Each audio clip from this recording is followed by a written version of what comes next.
Alors j'ai vu, quand l'agneau ouvrit l'un des 7 sceaux, j'entendis l'un des 4 vivants dire d'une voix de tonnerre, « Viens !»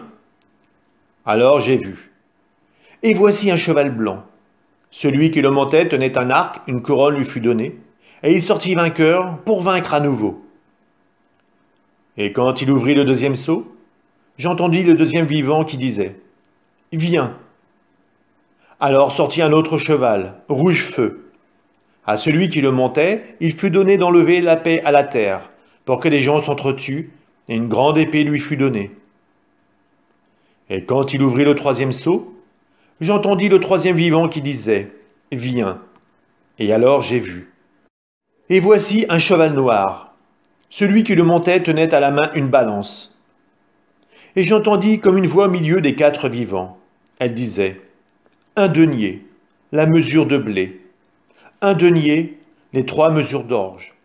Ne fraude pas sur l'huile et sur le vin. » Et quand il ouvrit le 4e sceau, j'entendis la voix du 4e vivant qui disait, « Viens !»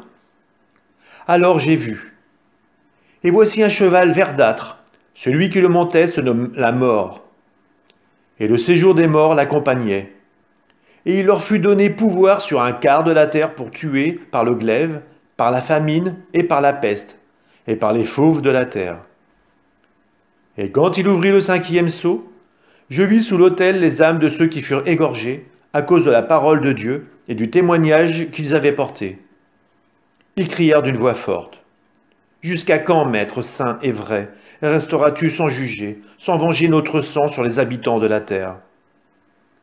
Et il fut donné à chacun une robe blanche, et il leur fut dit de patienter encore quelque temps, jusqu'à ce que soient au complet leurs compagnons de service, leurs frères, qui allaient être tués comme eux. Alors j'ai vu. Quand il ouvrit le 6e sceau, il y eut un grand tremblement de terre. Le soleil devint noir comme une étoffe de crin, et la lune entière comme du sang. Et les étoiles du ciel tombèrent sur la terre comme lorsqu'un figuier secoué par grand vent jette ses fruits. Le ciel se retira comme un livre qu'on referme. Toutes les montagnes et les îles furent déplacées. Les rois de la terre et les grands, les chefs d'armée, les riches et les puissants, tous les esclaves et les hommes libres allèrent se cacher dans les cavernes et les rochers des montagnes. Et ils disaient, aux montagnes et aux rochers, « Tombez sur nous et cachez-nous du regard de celui qui siège sur le trône et aussi de la colère de l'agneau.